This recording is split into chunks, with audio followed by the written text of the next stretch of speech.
Um, and Yes. yeah, and if you could, yeah, put yourselves on mute actually, that would be really helpful. Mhm. And so this session today will be, yeah, led by me, Hannah Turk. I am the Brighton Fringe finance and office administrator, but in the other days of the week, I'm an independent producer for comedy and theatre. Um, and I basically wanted to, I started in March in the Fringe, so just before, and it was a real baptism of fire, but my producing skills definitely help with the finance work as well. And that's something that I thought might be really important for artists engaging in the Fringe, um, specifically with budgeting. Because I do think a budget and a spreadsheet and admin can really support a show and make things a little bit more straightforward. So background about me is that I've been working in theatre for about a decade, and mainly in finance and admin roles, and then also as a freelance producer, sometimes in production roles as well, but yeah, a bit all over. I've only been in Brighton 2.5 years, so I was in London before that. And currently I work here, and other shows that I'm producing include a musical, which was at Dublin Fringe last year, and is going on to tour in just under a month's time in Ireland. That's the biggest thing I've ever done. But I wanted to give you a bit of context about me to show you this is where my perspective is coming from, essentially. So with Fringe, I work mainly comedy character narrative shows. It's just kind of what I've ended up doing. So that's usually 1 to 2 people maximum, one or a few nights of a show. But I've done Brighton, Edinburgh, Camden, Fringe, so have a little bit of an insight across them all. And I'm definitely still learning with every Fringe that I do as a producer. So today I wanted to talk for a little while about the process of deciding to Fringe and what that process might even be, and then a timeline based loosely on a show that I produced this past Fringe called Dead Dad Show, which was by Simon David. And I supported him with the production of that. We did it at Comedia Studio for just one night. So I've basically got my master spreadsheet, I call it, of all the different things that we did to, make sure that show went ahead and was promoted and things like that. And then a budget template, which I've created, which is there's 2 versions, a single budget and a multiple performance budget. And that's something that I am going to share on the Brighton Fringe website so everybody can have access and use that. But hopefully this will be helpful for me to take you through the best way to use that spreadsheet, really. And like any spreadsheet that's built, if you know and you use them, there'll probably be an error, and I'll probably go, oh, okay, I need to fix that. And then after that, I'd like to talk a little bit about future life. Fringe really should be a jumping off point. Doesn't have to be, but ideally it's the start of your artistic endeavor. So we can talk a little bit about that, and then I really want to open it up. There's like 18 of you now, so I'd love to open it up to loads of questions at the end, and then we'll try and finish by 7. Does that sound good? Right. Okay. Enthusiasm, 6 p.m. on a rainy Wednesday. So deciding to Fringe, I guess from my perspective, this is about making sure that not only you have a piece of work, or you're working on something that would fit a Fringe model, which is usually an hour show, in a less technical venue, let's say, but also for the Fringe audiences, but then also about the team that you want to make. So, to support that show. So in my experience, I've either had artists approach me, or I've approached artists and we've kind of collaborated. And as a Fringe producer, my role takes on every single department of the show. I mean, you know, even from absolutely the pastoral care of if they're having some writer's block, and I can try and talk things through and be almost like an objective, you know, person and listen to a draft of a script and things like that, to marketing and admin and budgeting and overseeing technical things, sometimes even teching a show if I need to. So that's kind of, in my experience, what a fringe producer does. It doesn't have to be. And it might be that if you want to engage a fringe producer as an artist, they have their boundaries, which is fine. But I think it's great to be upfront with anybody you're going to collaborate with about those boundaries. One way to find people, if you need to, just as some pointers, is Brighton Networking Facebook group. Brighton Fringe Networking Facebook group is a great place to put it out there. And then also our industry contact list, which we can add producers to. Speaking to Maddie in our Take Part team today, and yeah, we should absolutely add more producers to that and people who are interested at any level as well. So yeah, for me, deciding to fringe is kind of those key principles. Let's get into timeline and putting on a show. So I'm going to share some bits now and share my screen. So on here, I hope you can all see this clearly, but this is kind of my example producer master document for Dead Dad Show, which I'll go through. But before I do, I'll just take you to the artist info pack for Brighton Fringe. Has a timeline on the last page. So what to do and when. And this is essentially what I would follow. And obviously in terms of producing, it would be like, you know, there would be even more in here, but because this is for artists in general, it's a bit more generalized. But absolutely things like in October, planning your budget and using a budget calculator, and also the budget example that I will show you today, and start looking into funding and applying for funding and bursaries. That's also, I guess, is kind of like a hot tip.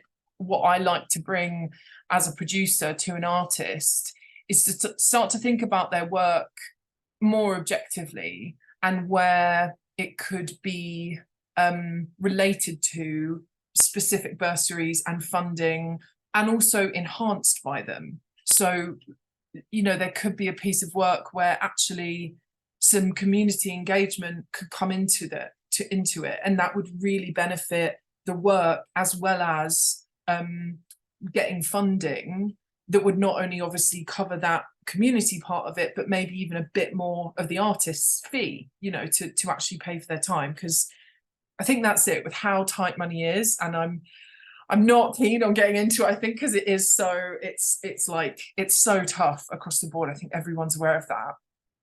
But the more creative you can be, the better, particularly with the money side of it. And that means that, yeah, it just might not look exactly as you anticipated, or you might need to be a bit more open-minded with your work. So that, yeah, that's something that I always try and look into, particularly in this early time when you're planning ahead. And yeah, and bursaries and awards are really helpful for future life as well, which we'll get to later. So this is, yeah, so I would base this timeline, and then I'm going to go back to this master doc and then sort of talk about the kind of timings around this. There are some dates in this document as well, which might be helpful. But so this is my budget template, but it's actually been used essentially. So I'll show you I'll just show you it briefly ahead of time. So this is the template without. So it's just got the examples, and it's got obviously no sold actual tickets there and things like that. But with Dead Dad Show, because the show's done and everything, this was how we filled it out. So I find a budget really useful to actually plan the show as well, you know, and see within the planning stages, see the impact of those costs and of those things that a show needs. Because it might be that there's something more, you know, you need another artist involved. There's something specific with the venue fee, and that all feeds into it and affects the financial success or financial risk that you or the artist will take. So I find it useful to build the budget early and then update it and then have a bit of an internal deadline to say, right, that's the budget now, and sort of sign it off for yourself, you know, really like before the show opens, ideally. And then from there, you know, you can put in your actuals after and compare, oh, how much did it really cost? You know, did we do that marketing email or did we do something else instead? So speaking of marketing, is something I try and support with. This, for example, with Dead Dad Show, Simon David is a force, let's say, and particularly in marketing. So he's all on his TikTok, he's on everything. So he was a very easy artist in that sense to market for, because he was doing all of it and he was able to feed into all of the you know, bio and listing information that I needed in order to put up listings and help promote the show as well. But these are all the assets, I call them. They're all basically the links and the promotional things that you'll need to promote the show, you know, across the board to critics and audiences and on social media. And I just find that putting them in a spreadsheet, or it doesn't have to be, you know, it could be a Word document, is just a really helpful way of having it all together, because it's the time wasting, I think, of putting on, particularly Fringe, because it's so short and sharp and, like, you know, we are so in and out that you don't want to feel like you have just spent hours and hours re-looking through that email. Where was that link? And da-da-da. So just being organized is a really helpful thing. And this is something that I always put together for a show, because you can either start it after or before, but you know, when you register your event on Eventatron, this is the stuff that you have to type in and finalize and do. So it's really making sure that you sort of take it from Eventatron to a place that you find easy to access, so you can use it again. But particularly ticket links are really helpful to have. So, you know, you can be posting them on Instagram and everything much easier than like Googling it every time. These might be things that don't annoy you, but for me, I'm like, oh, I just need it like immediately there. And then another tab is production, which is really technical, basically. So, you know, when's our tech slot, and have we organized that as well with the venue and you know, spoken to the right person? And then what are the requirements for the show? And then, you know, my kind of simple way is just sort of highlighting the things that are outstanding in there, and who, you know, and also when it was done and when it was sent. So for this, it was, the spec was sent by myself. I put it together in March and sent it over. And, you know, we had to add in warnings. He did get nude in the show for at least 5 minutes. So we had to put that in there. And just like, yeah, having that oversight, again, this is as a producer, but just on every single thing, and making sure that, you know, what type of microphone is it? Have we actually got that in-house? And if not, that's a rental cost that needs to be considered, and yeah, those kind of things. So I keep that all together there. And then my other tab is press critics listing. So it's literally just, yeah, a kind of to-do list of all of these different places that we might be able to promote the show, and get bums on seats, really. So these are some listing websites which, you know, I just Googled and then went on, and a lot of the listings can take some time. You know, if anyone's had experience of doing that as well, it's like you have to like create a login and do this kind of stuff. So it's, again, just good to like keep it all in one place, keep your logins in one document as well, so you can just like go back to it and update your listings every year if you do the Fringe every year. And then obviously, like, whether or not, you know, what date everybody was emailed. And I kind of put this by type as well, because it's a different type of email and it's a different type of thing every time. So, you know, radio was an interview request and, you know, being like a feature, and then listings obviously straightforward, and listing is then directly where I get like this information from. So it's just like copy and paste immediately. And then I've got, and then press is obviously to come in for reviews. And then Fringe industry contacts, which will be updated. So this is more the kind of preamble of like, if you need to collaborate with someone, you know, bring them in, and also somebody to potentially tech or film your show too. And these would be, you know, ideal people to get in touch with. If they put their name forward to say, I'd like to be on the industry list, then they're probably going to be available to you.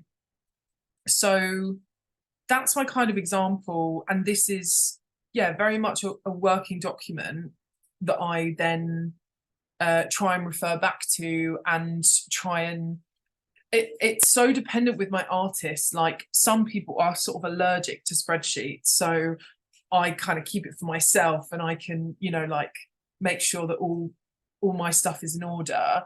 But some artists like it, so particularly using like a Google Doc can mean that they can collaborate, and then they have their own tab to feed stuff in, and you can kind of see what's going on. Because the way that so within the kind of timeline that I'm speaking about, you know, I probably meet with an artist between now and December maybe, and we would discuss their show and whether or not, you know, they want me on board, and then obviously fill out the registration on Eventatron and support with that. And then from there it would be like very light touch meetings to try and, you know, just check in and go, have you done this? Have I done this? And that's why I find a spreadsheet a really good central place to keep that information, rather than maybe like a mess of emails or even WhatsApps. So I'm going to show you the budget now. So this budget works by having a look at so this is your income area basically, and then your expenditure is obviously below here, and then you've got a balance out of these different things here. And the idea is to give you a kind of model to show you, if you sell this, this is your outcome. If you sell this, this is your outcome. And obviously the movable costs there are usually your venue charge. So most venues do a split of 40% charge and then 60% takings, minus commission fees, and maybe even any credit card fees as well. But if they don't, obviously, then it's just a flat fee, and that can go straight into your higher fee bit here. If it's a more complicated venue like plan than that, then it might need some tinkering, or you could, you know, put it at its uppermost, what it would be maybe. I always budget with caution, and I always budget slightly over, ideally, so that you come out at the end of the day feeling like, oh, we actually have made some money, right? So for a single performance, it's just, you know, you can just fill out your info there, and then you can put your different ticketing prices in there. This again, I know that there's different ticket options and concessions like across the board, and I would just say for the case of budget, it's not really worth it to try and put you know, like a 5% group discount and like all of that. This is really just to give like a good average number of what you anticipate, you know, your final ticket cost will be. So this is why in this sell at 50% capacity, this is taking the average of these two numbers there. So again, that's probably being quite conservative, because you'll actually probably get more full price tickets sold than concession. And then there's some calculations in here to minus the ticket fees, which is again based on that's the Fringe box office commission, including that, which is a slight, it looks like an odd sum there, but that's the VAT on top of the 6.5%. And then your venue charge as well, which right now, see, error number 1, I've already found it. That was put at 25%, because that was another different deal that was had. Because it doesn't always have to be 40% charge. It could be 25% if you get a good producer who can haggle it down. So that's what this template should be, is based on that 40% charge. So you update the figures in red, and then you should leave everything else to do its thing. As the show progresses, what I like to do is then put in the sold actuals. This is obviously more for well, no, it's obviously, yeah, for like pre-sales of the performance. So you can start to put those in, so you could start to actually see that you know, you've actually sold 45 tickets, but because they were full price, you're actually on like 229 income rather than 199.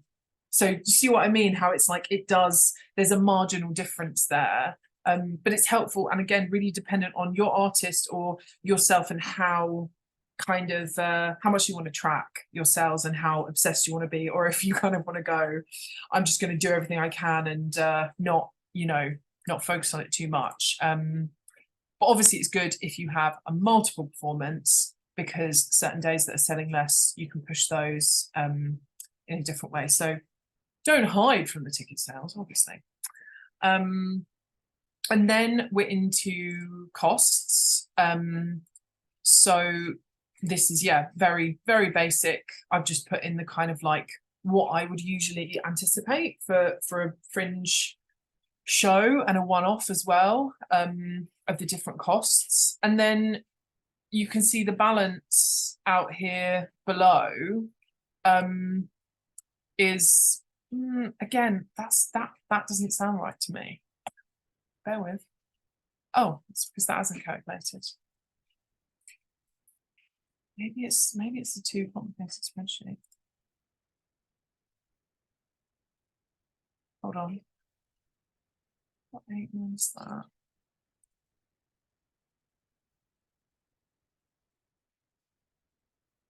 I don't know why that's happening.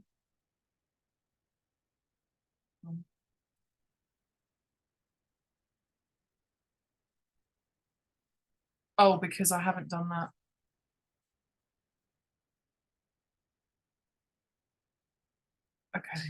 Okay. That's it. So I'm just going to admit someone else in. So actually, yeah, so in this example, with those costs, you've got a profit based on 90% is still minus 180. So this needs to be like a sellout to put all those costs in. And that's another thing, I guess, for me, that the budget makes me think of, is how you want to pay yourself, pay your artists, and the different options that you have with that is obviously it's either a set fee, or it could be a profit share, or those are kind of the only ones that I know. But usually, you know, the artist does take the financial risk. So ideally, you would set fees for people, and then that means that you take the profit or loss on top of that. And a budget can really help in terms of this. So, you know, we've figured out with this example that it needs to sell out. So actually, it probably means that we need to reduce some marketing spend, or maybe we can't cover the transport, or we need to borrow and beg for props and costumes. Like, I think that's why a budget is helpful for me. I think it can help to clarify what those solutions are. Maybe there's a cheaper tech, or maybe the tech is included in the venue. So already, do you know what I mean? There's savings that we can make to ensure that there is actually a profit on the show. Or maybe if everybody is paid and happy with their fee, we break even, and that's fine. And that's the nature of what we want to do. And it's more about the future life of the show. So I'm just going to talk through that for a bit, and then we will move on to questions, which I hope you have some.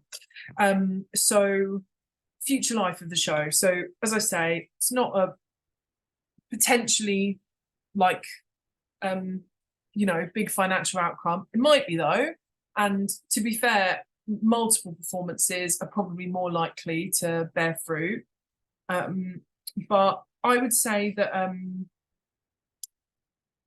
a good way to look at sort of bouncing from the Fringe is to look into the bursaries and awards and see the opportunities that they could provide either within that offer of a bursary or award, or just what that would do for the show is, to be able to put that on a poster or a potential touring pack and say, we won this award, or obviously critics as well is incredibly helpful. Another way that I've always seen the Fringe too is about, if you can and have capacity to, is make the most of the Fringe and meeting people, because they could be your future collaborators. And this show that you're doing could either develop into something more, or there could be something completely new that comes out of a meetup with people. And again, in terms of almost going back to thinking about funding, how could your show be more community focused or able to be in the remit to apply for funds that would allow its future life, and for it to continue. But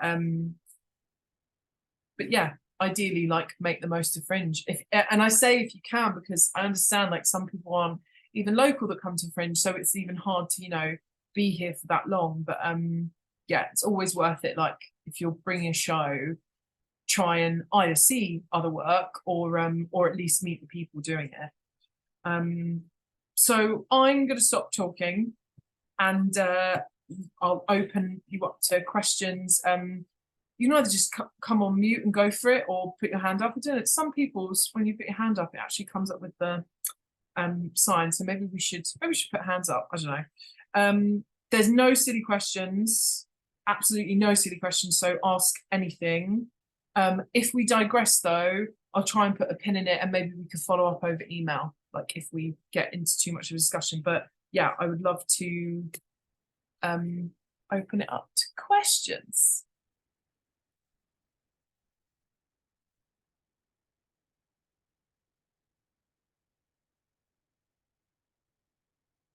Who's going to go? Bella, go for it. Hannah, thank you so much. There's nothing I love more than people being competent with an Excel sheet and just watching them do the formulas and stuff. So thank you. I was embarrassed by that. Okay, well, I should put it on really YouTube. Satisfying. Thank you. And thanks also for sharing these the files and the assets and everything that you have put together. Mine's probably a very simple question. When we were looking through the timeline, it looks like registration opens on the 11th of October. Yeah.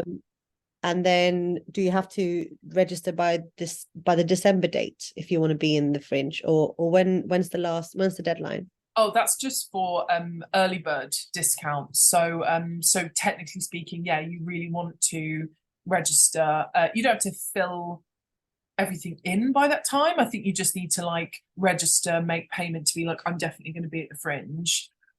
So let me just check that. And was the early bird registration fee about 69 quid?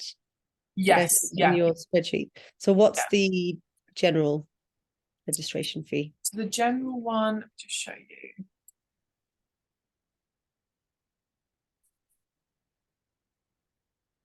So can you see that? This is a screenshot. Oh wait, hold on.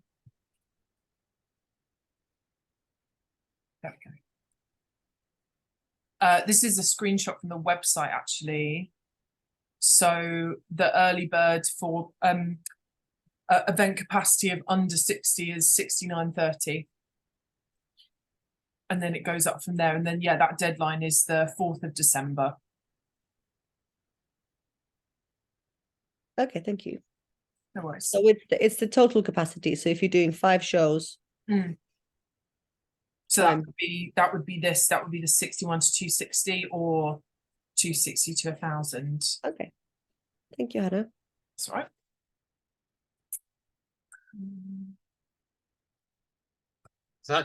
Is that just registration, or how much does obviously you have to get a listing in the program as well? So this is just registration, the early bird. That's included, yeah. So the program. So that's included.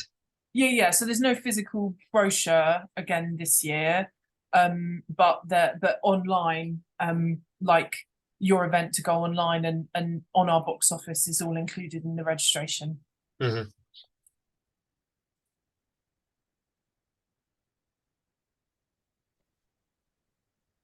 Hi, you might have covered this right at the beginning. I'm sorry I was late because I was on a call, but did you suggest places to look for funding? I didn't suggest specific places, but I said about looking at the bursaries and awards that are attached to Brighton Fringe, and also just thinking about your show and what more kind of value could be added to it. So if there's a possibility for getting community involved and things like that that could open you up to funding models, basically. Sure. Is there sort of is there one big sort of, I mean, there's Grant Finder, I guess, but are there any other sort of cool places that you know to look for different kind of grants or bursaries? I mean, I know that there's the Brighton Fringe ones, but I wondered, I mean, there's the Arts Council, I know that. Yeah, Arts Council, yeah. And also, I mean, also you can get creative and look at Arts Council in different areas. So if you're not only based in London or the South, that's also a good idea. So you could develop the work elsewhere and showcase it at the Fringe, for example. Arts Admin e-Digest is really good too. And they, every single week, they're a newsletter. Arts Admin in general is a really helpful resource and website that has a lot of links. Thank you. No worries. And I was also going to ask, I was very impressed with your budget. You seem to have very low figures. Your negotiation skills must be really good. Because mine were really high for like marketing and stuff, and posters. And I mean, I remember when I was at the Warren, I think like a single post is 60 quid or something. Is that, or is it, have they gone down or? No, I think that is still the case. And I did have like 50 in there for, I don't know, honestly, for my shows that I've done more using social media a lot. And then we have done the A3 poster going up for the month before, which is 50 or 60 quid, I think. But yeah, I know it can be expensive, but it's like, it's kind of deciding, isn't it? And also I don't tend to do a huge amount of print, particularly for one show. It's like, just keep it to a minimum and then try and engage people flyering as well, rather than like having 200 that you put out everywhere. It's like maybe print less and it's like redistributing it, I guess. So you'd find, so you don't do the sort of ones that are put on the lamppost type things. In Adelaide, that's really good, but in Brighton, I don't know if that works as much. I did do the lampposts actually. I do. Which was good, and then it was good for socials as well, because then he could kind of like stand by it and be like, oh, here I am. But yeah, it's a hard one to know with those, isn't it? Of like how much people are looking at them, but they love them in Adelaide. Yeah, that they're sort of they're a bit more. Yeah, there's a bit more to it. There's like 2 different companies that do it. So But and what about when you say you do more social media? What do you find is sort of working best at the moment? Is it like more Instagram, or is people still on Facebook? Do people still do Facebook ads and campaigns? I think people do use Facebook. I would say, I mean, this is all actually good questions as well for next week, Fringe Academy with Rhiannon. Okay. We're doing a marketing specific one. So it's literally Cool. this time next Wednesday. Okay. But so she would have even more insight than me. But I like Instagram because you can do demographics on both, but Instagram is usually the audience that I've found for my show. So it's kind of like usually queer, maybe 20s to 40s, like that's most of the usership on Instagram. And then Facebook is either more family orientated or slightly more mature audience, which again absolutely has its place, and people still see events on Facebook and like they pop up and you can share those. So I always always do a Facebook event as well, for sure. Okay. Because you never know, like I think it's that kind of thing. It's like if it's free, do it. Yeah. Okay, amazing, thank you very much. No worries. Suzanne, your hand raised.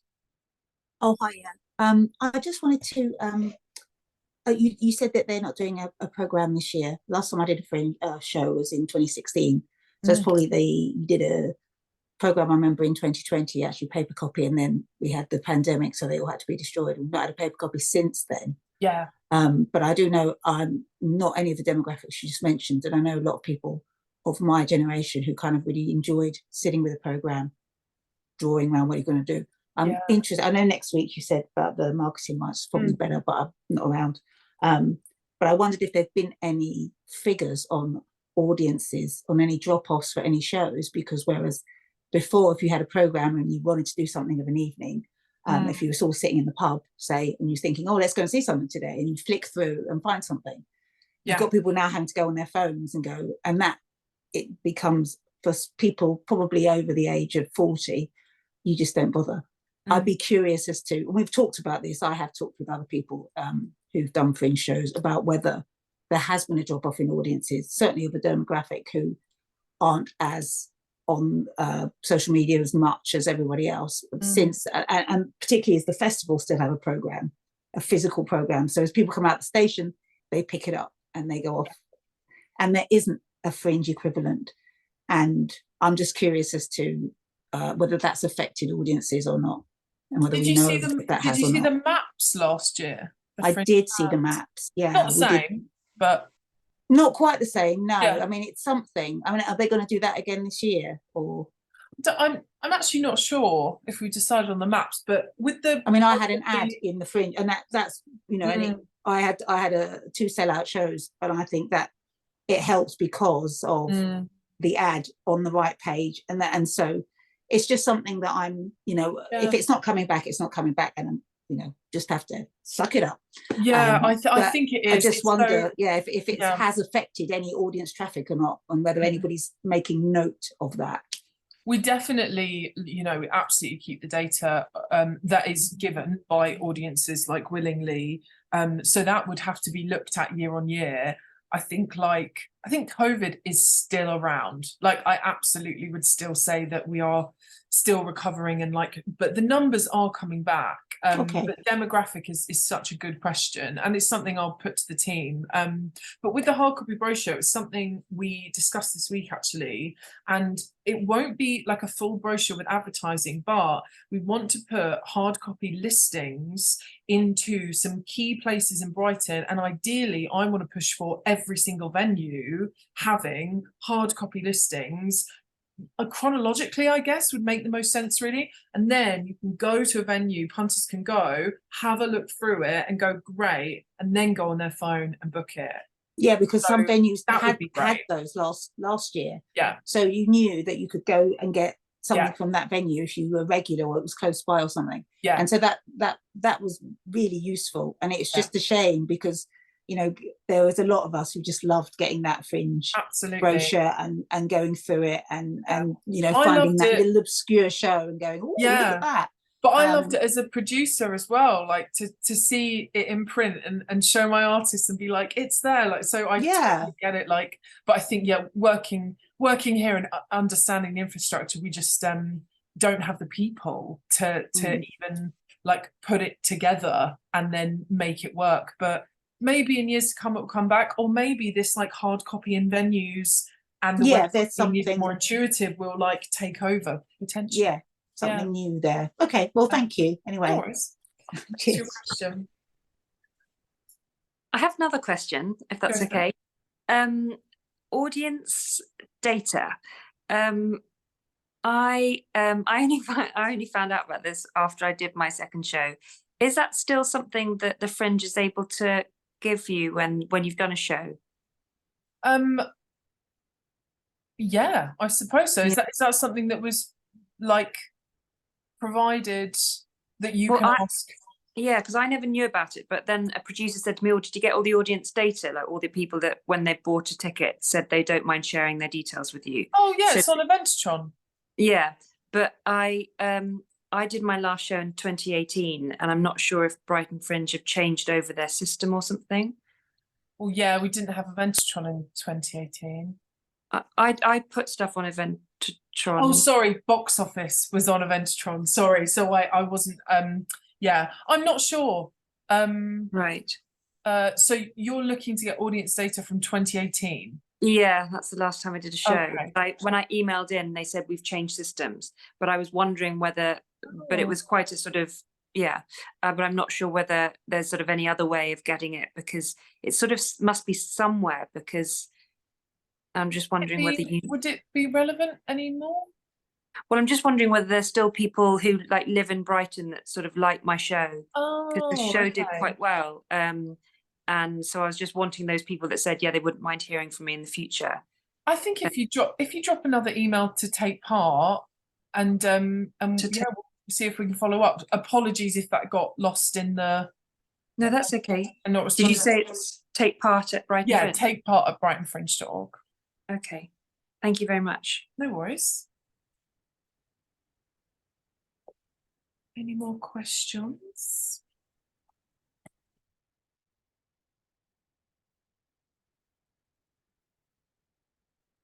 Got some questions in the chat. Oh, is that for one official A3 poster at Fringe area or multiple? There isn't a Fringe app, no. And I'm not sure about the artist marketing options yet for this year. So I think they're on their way. And again, next week would be the session. Yeah, this session is being recorded. Did you, when you talked about the industry list as well, did you say that's something that's like available for artists? Yeah. Yeah. Okay. Brilliant. Is that there now, or is that there when we register? I think when you register, it will be on Eventstron. Okay. In the documents, and also currently that would be being updated. So Yeah. launch 11th of October. Okay. Amazing. Thank you. So yeah, from then, yeah. Just looking at that.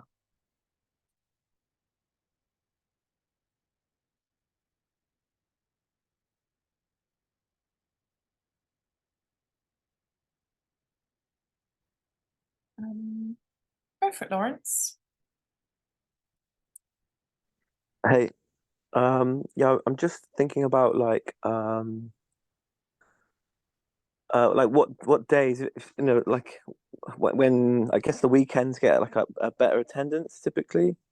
Because I was there last year. My sister lives in Brighton, and I kind of noticed that obviously the weekends were a lot busier. Even in terms of like flyering, it was a lot. It was possible to actually speak to a lot more people.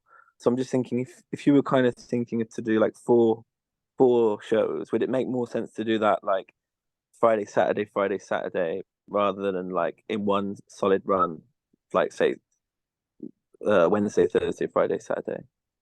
If that makes sense. Yeah, it's a good question. I think like there's many factors obviously that would be involved in that. I mean, you know, what's most comfortable for you as well, like, you know, coming back and forth to Brighton as well. But there's also something in a build up too. So it can be helpful to have a build up so that you could even get press in as well, and then include that, you know, include those reviews to promote the next shows. And yeah, I mean, of course, Mhm. the weekends are busier in general. But actually, we were chatting to the venue manager at the Rotunda the other day, and he said how actually some weekdays daytime in May got surprisingly busy.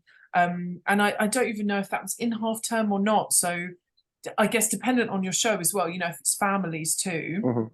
can be good during the day. But yeah, what I've done before with multiple shows is split it across the run and return back, so that yeah, you've got that chance to get a review in, Mhm. and then you've still technically got build up through the shows. But I wouldn't say in Fringe that it's only weekends that are busy, because also it is saturated on weekends too. So I mean, Right. that's always going to be the balance with Fringe, that like there's more people, but then there's more shows usually. Mhm.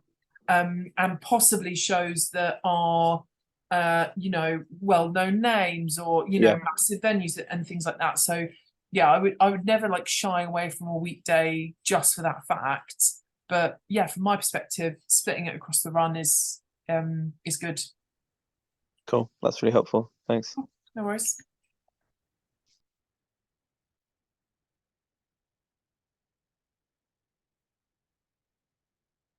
Any more questions? No silly questions. There aren't any silly questions. Like, ask me anything. Hannah, where did you say you were going to put those budget templates? I will check with the team where the best place on the website is, I guess. But it will probably be in the artist pack, maybe. But we could email it out as well, because you guys were obviously on the list for this. So I might see if we can email them. Yeah, that'd be super helpful. Cool. Thank you.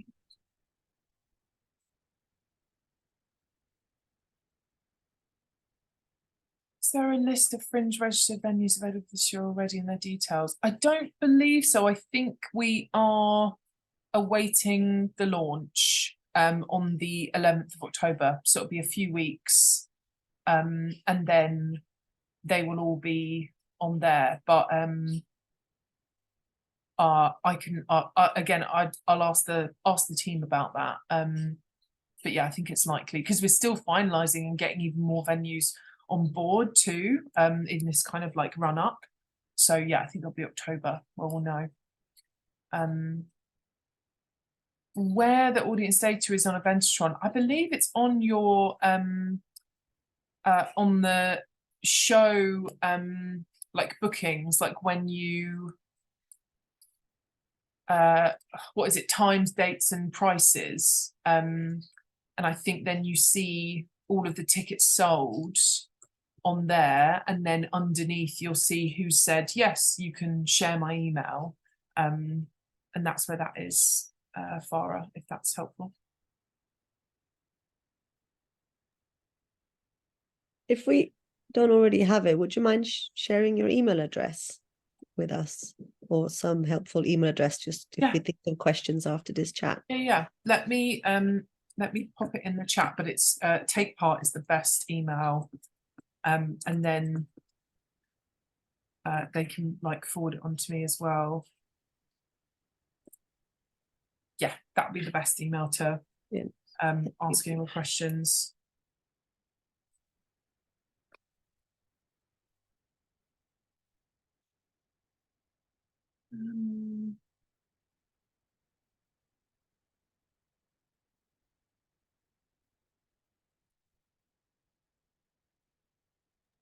Oh, well, if that's everything for this evening, then thank you all for listening and for bringing yourselves and your brilliant questions to me. Yeah, as I say, that Take Part email, very happy to receive any more questions that come up that relate to the producing bits, and obviously excited for us to launch and fully open on the 11th of October.